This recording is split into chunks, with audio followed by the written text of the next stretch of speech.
कि आज हम सीखेंगे कि प्रार्थना किस प्रकार करनी चाहिए और प्रार्थना का महत्व हमारे जीवन में कितना जरूरी है।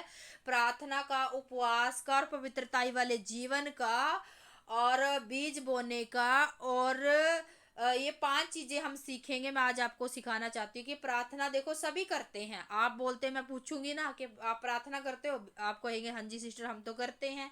उपवास करते हो, जी बिल्कुल करते हैं। बाइबल पढ़ते हैं, जी बिल्कुल पढ़ते हैं। लेकिन आप प्रार्थना कितने घंटे की करते हो मायना ये रखता है।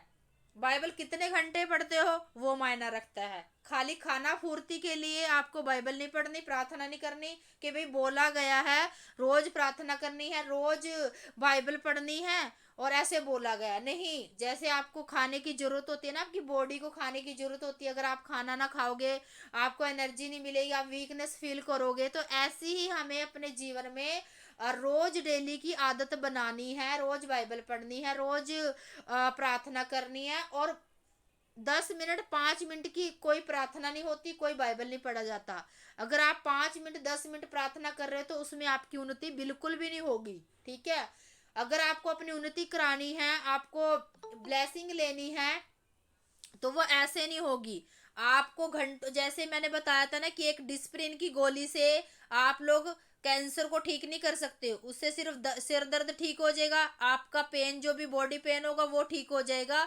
लेकिन डिस्प्रिन की गोली से कोई कैंसर ठीक नहीं होगा, कोई जो है वो टीवी ठीक नहीं होगा। इसीलिए मैंने बताया कि अगर आपका केस बड़ा है, आपकी बीमारी बड़ी है, आपका कोई पाप शराब सालों से या पीढ़ी दर पीढ़ी या कैसे भी पाप शराप लगे हुए हैं, अगर उनको तुड़वाना है आपको तो आपको घंटों प्रार्थना में बैठना पड़ेगा। प्रभु ने कहा है अपने चेलों को, जब प्रभु यीशु मसीह जी पहाड़ पर प्रार्थना करने के लिए चले गए और उनको क्रूस पे चढ़ाया जाने से पहले उन्होंने प्रार्थना करी, हे प्रभु हो सके तो हे पिता ये प्याला मुझसे टल जाए। और उन्होंने चेलों को कहा कि तुम भी प्रार्थना करो, मैं भी आता हूँ पहाड़ पर जाकर प्रार्थना करके। लेकिन जब प्रभु यीशु मसीह जी पहाड़ पर प्रार्थना कर कर वापिस लौटे तो चेलों को सोए हुए पाया उन्होंने। और प्रभु यीशु मसीह ने चेलों से कहा कि क्या तुम मेरे लिए 1 घंटा भी जाग ना सके। हालेलुया, 1 घंटा भी जाग ना सके, प्रभु ने कहा। तो प्रभु कहते कि क्या तुम मेरे लिए, आज हमसे पूछते हैं जिनकी 10 मिनट 5 मिनट प्रार्थना है, 15 मिनट प्रार्थना है, आधा घंटा प्रार्थना है, कि क्या तुम मेरे लिए 1 घंटा प्रार्थना नहीं कर सकते। मेरे साथ तुम 1 घंटा नहीं जाग सकते। मेरे साथ तुम 1 घंटा बाइबल पढ़ के बात नहीं कर सकते। कर सकते हैं नहीं कर सकते, बोलो। हाँ जी, कर सकते हैं। तो करना है। ठीक है, परमेश्वर जब हम बाइबल पढ़ते हैं तो प्रभु हमसे बात करते हैं। अचानक ही आपके सामने कोई ऐसा वचन आ जाएगा जो आपके दिमाग में कोई क्वेश्चन चल रहा होगा, जिस परेशानी से आप जूझ रहे होंगे, प्रभु का आत्मा एकदम से आपके सामने ला देकर आप कहोगे अरे इस बारे में तो मैं सोच ही रही थी, ये लिखा हुआ है। तो इस परमेश्वर वचन से बात करता है। और जब आप प्रार्थना में बैठोगे परमेश्वर का आत्मा आपको दर्शन दिखाएगा। लेकिन जब प्रार्थना ही आपकी 5 10 मिनट 15 मिनट की है ना, तो उसमें आप सिर्फ देखो 5 10 मिनट में ना धन्यवाद ही होता है, थैंक्स गिविंग ही होती है। ठीक है, इसमें इतनी वो कुछ नहीं होता कि आप उसमें अपने विषय भी रख दो, दूसरों की भी रख दो। आप पता नहीं शुरू करेंगे हालेलुया धन्यवाद यीशु थैंक यू जीसस, ये करना वो करना फलाना करना ढमकाना करना, यस आमीन प्रभु मैं चलती हूँ। प्रभु कहेगा अरे मेरी बात तो सुन जा। प्रभु रोज वेट करते हैं। कैसे आत्मिक उन्नति ऐसे आपकी होगी नहीं। ठीक है, आत्मिक रिकॉर्ड एक कर मिनट लेना सर, रिकॉर्ड कर एक, लेना। हाँ जी बिल्कुल बंद करें, रिकॉर्डिंग पे चल रहा है, बंद करें। ठीक है, तो आपको जो अपनी उन्नति करानी है, प्रभु से बात करनी है, पवित्र आत्मा में भरना है, अभिषेक में भरना है और अपनी उसको बंधनों को तड़वाना है, तो आपको परमेश्वर के साथ 1.5 से 2 घंटा 2 से 2.5 घंटे आपको प्रार्थना करनी ही पड़ेगी। क्योंकि केस आपके बड़े हैं, जैसे मैंने अभी बताया ना कि छोटी गोली से बड़े इलाज नहीं कर सकते आप लोग। अगर आपके केस इतने बड़े बड़े हैं तो आपको बड़ा समर्पण करना पड़ेगा, आपको बड़ी मेहनत करनी पड़ेगी। ठीक है, देखो प्रार्थना एक दूसरे से कराना, हेल्प लेना बुरी बात नहीं, आप करा सकते हो। ठीक है, लेकिन आप कब तक प्रार्थना दूसरों से कराओगे, दूसरों की हेल्प कब तक लोगे। हाँ, आप दूसरों से प्रार्थना कराओगे अब ठीक हो जाओगे, लेकिन वो चंगाई जो है ना आपकी कुछ समय तक रहेगी। क्यों? क्योंकि आप ही को करना है वो काम। आप आजाद हो जाओगे, लेकिन आपने पवित्रता वाला जीवन नहीं जिया ना, तो कोई फायदा नहीं होगा फिर प्रार्थना कराने का दूसरों से भी, क्योंकि परमेश्वर ने कहा कि अपना क्रूस खुद उठा। हमें अपना क्रूस रोज उठाना पड़ेगा, हमें बैठना पड़ेगा प्रार्थना में, हमें बैठना पड़ेगा बाइबल पढ़ने के लिए, हमें उपवास करना पड़ेगा। कई चीजें ऐसी होती हैं, प्रभु ने कहा कि एक जाति ऐसी होती है जो बिना उपवास और बिना प्रार्थना के नहीं जाती। ये जाति कौन सी? ये दुष्ट आत्माओं की जाति होती है। कई बार इंसान के बंधन प्रार्थना से नहीं टूटते ना, तो उनको उपवास में जाना पड़ता है, उनको बड़ा हथियार उठाना पड़ता है। हालेलुया। अभी देखो कितना सारा के गवाही हुई है इस मीटिंग में कि भाई वो कह रहे सिस्टर ऐसे नहीं हुआ, ऐसे नहीं हुआ। पवित्र आत्मा ने मुझ पे जाहिर करा कि इनको बोल 3 दिन के फास्टिंग में जाएंगे, 4 दिन की फास्टिंग में जाएंगे, 7 दिन की फास्टिंग में जाएंगे। जितनी परमेश्वर की आत्मा के द्वारा गवाही हुई, मैंने उनको बोला, और जिन्होंने किया और वो आजाद भी हुए और वो गवाही के साथ भी आए हैं। ये सब आप भी जानते हो, आए कि नहीं आए? ठीक है। तो इसीलिए मैंने कहा कि जो कोई हल्के में लेता है उसके काम नहीं बनेंगे। ठीक है। जो कोई कहेगा कि भाई अभी देखो सिस्टर ने कुछ बोला है तो उसको करना है, ठीक है। बाकी करना या ना करना आपके ऊपर डिपेंड करता है, मैं थोड़ी ना आपको देखती हूँ। ठीक है। तो आपको देखो अगर बड़ा केस है तो आपको उपवास भी रखने पड़ेंगे और पवित्रता वाला जीवन भी जीना पड़ेगा, प्रार्थना भी करनी पड़ेगी, बाइबल भी पढ़नी पड़ेगी। ठीक है। ऐसे आपको चंगाई मिलेगी। और आप कहते हो जी हमें फाइनेंशियली ब्लेस करो। फाइनेंशियली अगर ब्लेस होना है तो आपको बीज बोना पड़ेगा, ताकि वो बीज फूटे, अच्छी भूमि पर लगे और वो फल लेकर आए। ठीक है। ये 5 चीजें आपके जीवन में होनी जरूरी हैं। और मैं अपना एक्सपीरियंस बता देती हूँ, ये 5 चीजें मेरे जीवन में हैं। ये पांचों चीजों को मैं इन 5 चीजों पे मैं चलती हूँ। मैं बाइबल भी पढ़ती हूँ, मैं प्रार्थना भी करती हूँ, उपवास भी करती हूँ, बीज भी बोती, पवित्रता वाला जीवन भी जीती हूँ। आज इसीलिए हम छुटकारे में हैं, आज इसीलिए हम डिलीवरेंस में हैं, आज इसीलिए हम निश्चिंत हैं, निडर हैं। इसीलिए हम आज यहाँ तक इस पोजीशन पे पहुंचे हैं प्रभु यीशु के नाम से, पवित्र आत्मा के द्वारा। हम भी कभी ऐसे ही थे, पता है। मैं अपनी गवाही शेयर करूंगी आप लोगों के साथ कभी। आज तो मैं बता रही हूँ सिर्फ, हम लोगों का भी यही हाल था। हमारी भी ऐसी प्रार्थना थी, हमें भी मालूम नहीं था, लेकिन जब बताया गया वचन के द्वारा, पवित्र आत्मा ने हमें सिखाया है कि ऐसे करना है, हमने वचन पे सुना और उस पे चले। हम सबसे पहले जब चलना शुरू किया तो जीवन में बदलाव आए। प्रभु ने ब्लेस किया, प्रभु ने दुष्ट आत्माओं से आजाद किया, बीमारियों से आजाद किया, बहुत सारे बंधन हमारे तोड़े परमेश्वर ने। हालेलुया। ये होता है घंटों बैठने का, परमेश्वर के साथ संगति करने का। हालेलुया। परमेश्वर के साथ अच्छा बॉन्ड बनाने का, आपको परमेश्वर के साथ अच्छा रिलेशन बनाना। एक बात बताओ, अगर आपका रिलेशन आपके बच्चों से या आपके पड़ोसी से अच्छा नहीं है ना, तो अगर आप उनके पास या किसी भी रिश्तेदार से, जैसे एकदम से आपको जरूरत पड़ेगी और आपने उनसे कुछ मांगा, अगर रिलेशन अच्छा नहीं है ना, तो वो समझेगा कि यार पता नहीं क्या ही है ना। तो अगर आपका रिलेशन अच्छा होगा तो कुछ भी देने से या कुछ भी करने के लिए आपको वो एग्री हो जाएगा। चलो ठीक है भाई, मैं तेरे लिए करता हूँ। ठीक है। मैं आपने उसको बुलाया तो तुरंत आ जाएगा वो। अगर आपका रिलेशन उसके साथ, अपने पड़ोसी के साथ या कह लो, या अपने परिवार के साथ कह लो, या अपने रिश्तेदारों के साथ कह लो, अगर उनके साथ अपना आपका रिलेशन अच्छा नहीं है, तो क्या वो एकदम से आपके बुलाने पे आ जाएगा? क्या एकदम से आपका काम कर देगा? नहीं करेगा ना। जब आपका परमेश्वर के साथ रिलेशन अच्छा होगा ना, अच्छा बॉन्ड होगा परमेश्वर के साथ, आप बैठोगे, परमेश्वर की भी सुनोगे, अपनी भी सुनाओगे परमेश्वर को, तो परमेश्वर का रिलेशन जो है बहुत गहरा, हमारा बॉन्ड अच्छा बन जाता है ना पवित्र आत्मा के साथ। अभी मैंने बताया ना कि पवित्र आत्मा हमारा बेस्ट फ्रेंड भी है, दोस्त भी है, अब्बा भी है, पिता भी है, स्वामी भी है, उद्धारकर्ता भी है ना, सब कुछ है हमारा, है ना। तो जब हमारा बॉन्ड ही अच्छा नहीं है प्रभु के साथ, तो कैसे प्रार्थना के उत्तर आ जाएंगे? कैसे बंधन टूट जाएंगे? कैसे बीमारियां चले जाएंगी? कैसे दुष्ट आत्मा छोड़ के चले जाएगी? कैसे पापों शरापों से आप आजाद हो जाओगे? ऐसे नहीं हो सकते जब तक आप परमेश्वर के साथ रिलेशन को अपने मजबूत ना बनाओ। अब बनेगा कैसे ये भी मैंने बता दिया आपको।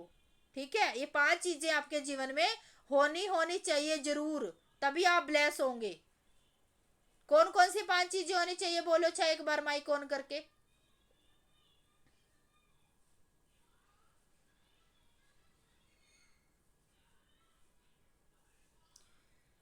किसको याद है? और कठिन हाँ,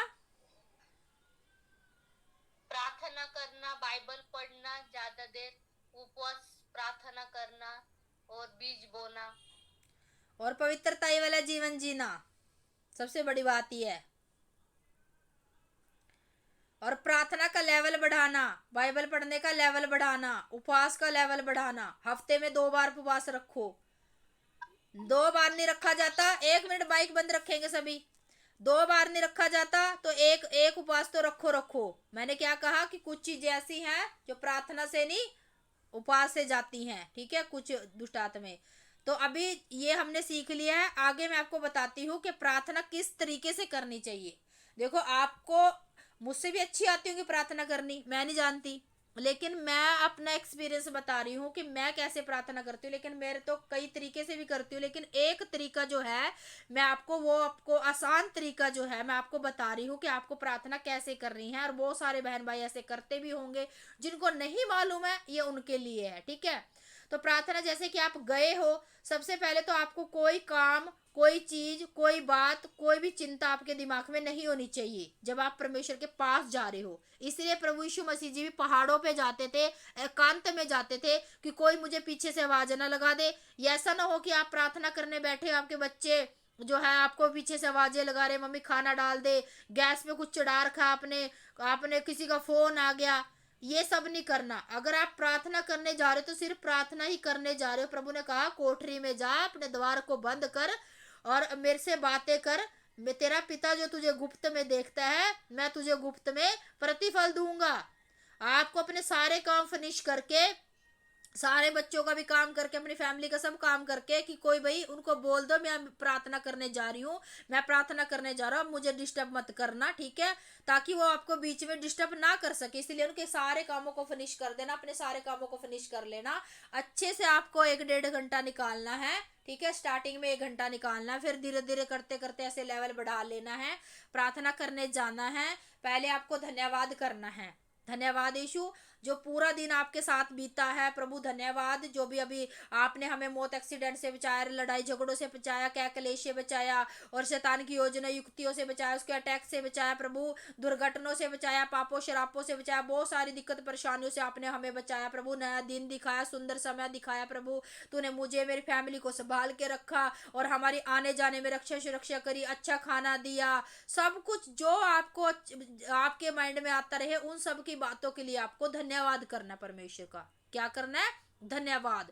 धन्य परमेश्वर के वचन में लिखा है कि धन्यवाद की भेंट के साथ मेरे फाटकों में प्रवेश करो। आपको बोलना कि प्रभु मैं धन्यवाद की भेंट के साथ आपके फाटकों में प्रवेश करती हूँ, करता हूँ, ठीक है। ऐसे प्रार्थना करनी, धन्यवाद करना है, हालेलुया हालेलुया हालेलुया बोलना है और परमेश्वर की महिमा करनी है, ठीक है, महिमा करनी है। जब आपको 5-10 मिनट ऐसे हो जाए धन्यवाद करते हुए, थैंक्स गिविंग करना है परमेश्वर का, ऐसे करते हुए आपको थैंक्स गिविंग करते हुए 10 से 15 मिनट हो जाए तो आपको बोलना है प्रभु मैं तेरे अधीन आती हूँ, अपनी फैमिली को तेरे अधीन करती हूँ, तेरे लहू वाले हाथ के नीचे आती हैं और परमेश्वर आपका स्वागत करते हैं, हम वेलकम करती हूँ प्रभु मैं अपने हृदय में, अपने आत्मा में और अपने अपनी फैमिली के आत्मा में, अपने घर में, कारोबार, जो भी आपका आपसे रिलेटिव है, आपसे टच है, सब चीज़ों में आपको वेलकम करना है। अपने घर में, कारोबार, बिजनेस, गाड़ी, दुकान में, फाइनेंस में, करियर, फ्यूचर में, बच्चों की लाइफ में, हर एक जगह, लाइफ के हर एक कोने में प्रभु आपका वेलकम है, स्वागत करते हैं। स्वागत करना परमेश्वर का, पुकारना है, ठीक है, पुकार लिया। फिर उसके बाद आपको सारी गलती गुनाह की क्षमा मांगनी है। हे प्रभु जो भी दिन भर मुझसे, मेरी फैमिली से गलती गुनाह हुए हैं, आपको पता है कैसे मांगना है, तो सारी गलती गुनाह के अभी तक किसी भी तरीके से हुए प्रभु मैं क्षमा मांगती हूँ, तो पश्चाताप करती हूँ, मुझे भी क्षमा कर, मेरी फैमिली को भी क्षमा कर, हमारे मनों को, हमारी देह आत्मा प्राण जिस्म जान को, हमारी बॉडी के सारे ऑर्गन्स को, बॉडी के सारे सिस्टम को अपने पवित्र पाक लहू से धोकर शुद्ध पवित्र करो। शुद्ध पवित्र करना, ठीक है। फिर शुद्ध पवित्र करके अपनी सारी गलती गुनाह मान लिया, अपने परिवार को भी क्षमा करा दिया। फिर आपको ब्लड में कवर करना है।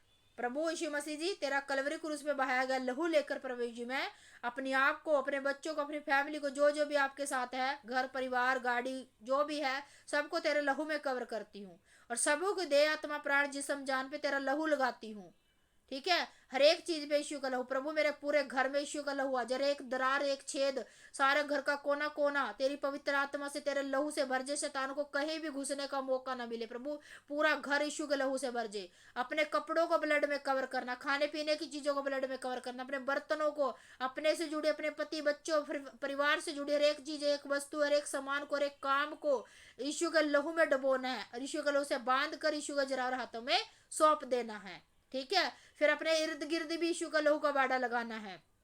अपने घर के इर्द गिर्द भी, अपने परिवारों के इर्द गिर्द भी, अपने चलने फिरने, उठने बैठने, खाने पीने, नहाने धोने, सोने वाली जगहों को, प्रार्थना करने वाली जगहों को प्रभु यीशु के लहू में कवर करनी है, ताकि हमारे आने जाने रक्षा सारे ब्लड में कवर हो जाए, रास्ते भी जगह भी लहू में कवर करके प्रभु यीशु के नाम से मत 18 के अनुसार बांध के तेरे जरा हाथों में सौंप देती हूँ। ये करना है, ठीक है। उसके बाद क्या करना है आपको, 1 मिनट रुको, ठीक है। ब्लड में कवर हो गया, थैंक्स गिविंग हो गया, तौबा पश्चाताप हो गया, ठीक है। ऐसे करते करते आपको जो है आधे से पौना घंटा लग जाएगा, करते करते सारी चीजों को लगाओगे, ठीक है। और अपने सारे जो भी आपके बिस्तर घर में है सबको ब्लड में कवर करना, हर एक चीज को। मैं ऐसे करती हूँ, सच बता रही मैं, कहीं से भी शैतान को घुसने का मौका ना मिले, ऐसे करना है। फिर उसके बाद आपको आप वचन भी बोलने हैं, साथ साथ में वचन भी बोलने हैं आपको, ठीक है। और आपको बोलना है कि प्रभु यीशु मसीह जी ने, तेरे वचन में लिखा है कि मैंने तुम्हें सांप और बिच्छू को रौंदने का अधिकार दिया। ये सभी को आते हैं वचन। और ये भी बोलना है कि जितने हथियार तुम्हारी हानि के लिए बनाए गए हैं। और ये भी बोलना है कि नीचे कोई तंत्र मंत्र याकूब के घराने पर नहीं चल सकता। विश्वास करने वाले के अंदर ये चिन्हों के बीमारी पे हाथ रखेंगे। ये सारे वचन बोलने हैं आपको। अब प्रभु यीशु मसीह जी, तेरे वचन में लिखा है मैंने तुझे जाति जाति के ऊपर भविष्यवक्ता ठहराया है, और मैंने तेरी माँ के गर्भ में रचने से पहले तुझ पे चित्त लगाया। जब ये आप ये वचन बोलते हो ना, तो आप ये शैतान को सुना रहे होते हो कि देख प्रभु यीशु मसीह ने मुझे जाति जाति के ऊपर भविष्यवक्ता ठहराया। कौन सी जाति? दुष्ट की जाति में। हालेलुया। और फिर इन सारी गंदी दुष्ट आत्माओं को बांधना है। सारे वचन बोलने हैं, सारे वचनों को अपने जीवन में रिलीज करना है, अपनी फैमिली के जीवन में रिलीज करना है, रिसीव करना है। जब आप अपनी फैमिली के जीवन में कोई वचनों को रिलीज करोगे, उसी टाइम सभी की फैमिली के जीवन मतलब बोकर, अपनी फैमिली के और अपने जीवन में बोकर इन वचनों को यीशु गले उसे बांध देना, लॉक कर देना, ताकि शैतान वचनों को भी चुराने ना पाए, ठीक है। लॉक कर दोगे, फिर दुष्ट आत्मा सारे वचन बोल के फिर दुष्ट आत्मा को बांधना है, सारे तंत्र मंत्र को बांधना, सारी विद्या साधना को बांधना है। इसलिए लिखा गया ना कि जब तक बलवंत को बांध ना ले, जब तक उसे कोई घात नहीं कर सकता। तो हमें उस बलवंत शत्रु को बांधना है यीशु के लहू से।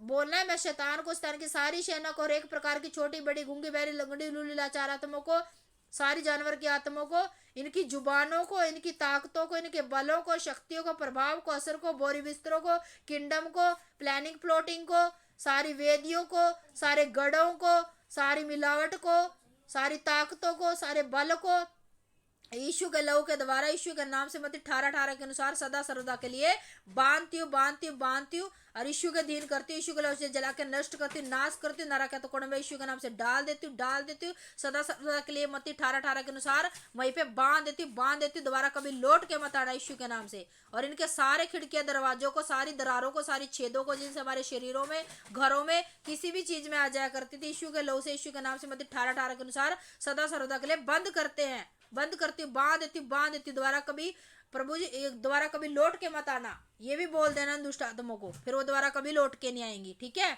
जो बांधा गया, प्रभु ने कहा जो बांधा गया इसे कोई खोल नहीं सकता। और जो कुछ तो मेरे नाम से पृथ्वी पर बांधोगे वह स्वर्ग में बन जाएगा यीशु के नाम से, ठीक है। ऐसे बांध के और फिर आपको क्या करना कि हे प्रभु, जितनी जगह, जितने शरीर, जितनी वस्तुएं, जितनी चीजें, जितने घर का हमारा सामान दुष्ट आत्माओं से खाली हुआ, बीमारियों से खाली हुआ, शरीर के ऑर्गन्स खाली हुए प्रभु, वो सब तेरे लहू से फिर से भर जाए। क्योंकि एक जगह खाली हुई है ना दुष्ट आत्माओं से, बीमारियों से, उस जगह को आपको यीशु के लहू से भरना है। पवित्र आत्मा तेरी अमर से भर जे, तेरे अभिषेक से भर जे, तेरे गाढ़े ताजा मस्सा से भर जे। यीशु के लहू में डुबोती हूँ और यीशु के लहू से बांध के यीशु के नाम से यीशु के तेरे जरावर हाथों में सौंप देती हूँ। उस जगह को जो भी खाली हुई, इसको खाली नहीं रखना, आपको तुरंत भर देना और धन्यवाद करना प्रभु का।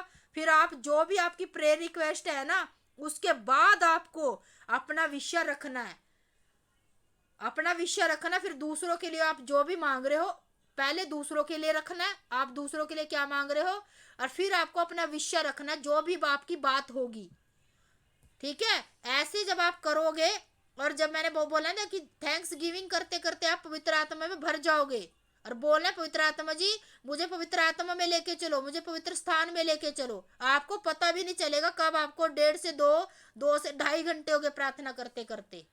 हालेलुया।